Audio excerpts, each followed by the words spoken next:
James Cleverly, who joins me now. You'll have worked very closely with the delegation from Ukraine, Foreign Secretary. What have you learnt about the state of conflict at this time? Good morning to you.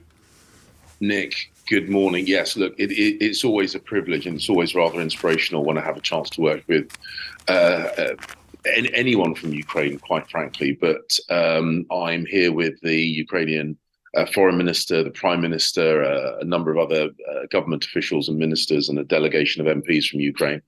And what we are seeing is that they continue to make sustained, if slow progress.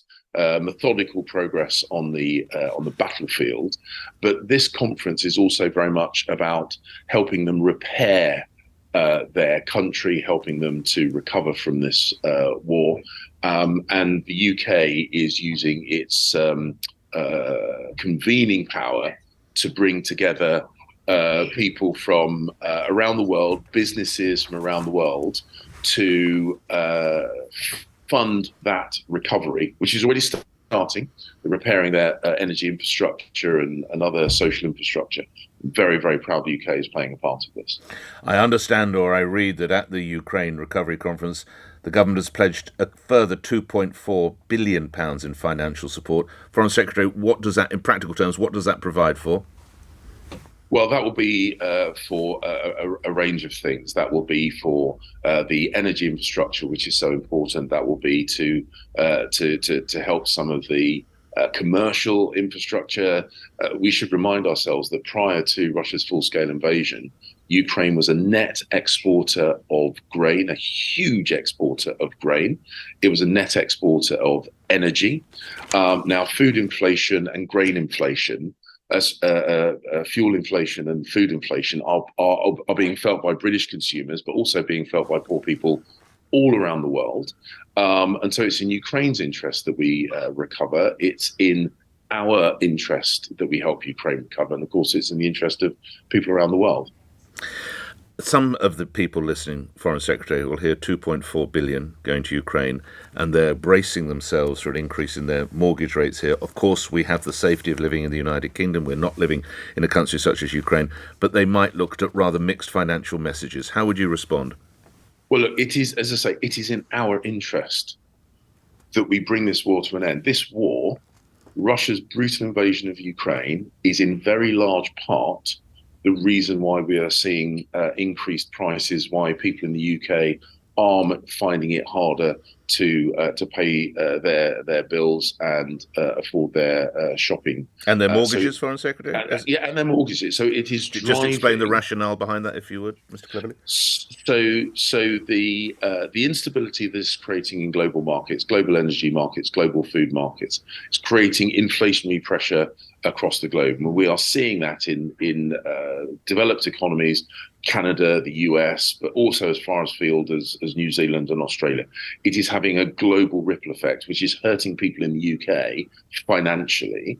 Addressing the situation in Ukraine and getting that country back up on its feet economically so that it can continue to be the breadbasket of the world, massive grain exporter prior to the war, that will help push down those inflationary pressures. The government is also taking action. The Prime Minister is absolutely committed to halve inflation this year. And we're also making sure that we support those people who are struggling to pay the bills. And we're also putting pressure on the lending industry, the banking industry, to make sure they do the right thing by their customers and help anyone that is struggling or is at risk of default. And so we're dealing with the here and now, but we're also dealing with the future. Last couple of questions. You'll be anticipating this one. I can't speak to someone in your position without asking, do you have any update on the situation of the hunt for the Titan mini-sub that's gone down to try and find the Titanic? Well, I don't have any detailed information on the search and rescue attempt. Our High Commissioner in Canada stands ready to help and support in the consular side of things. That's support for British national families. So we make ourselves available for that. But obviously, this is a technical. This is a highly technical, highly difficult situation. Not one that my department is directly involved in, but of course, we stand ready to support our friends around the world. Finally, Foreign Secretary, today marks 75 years since the Windrush generation began. Windrush came here.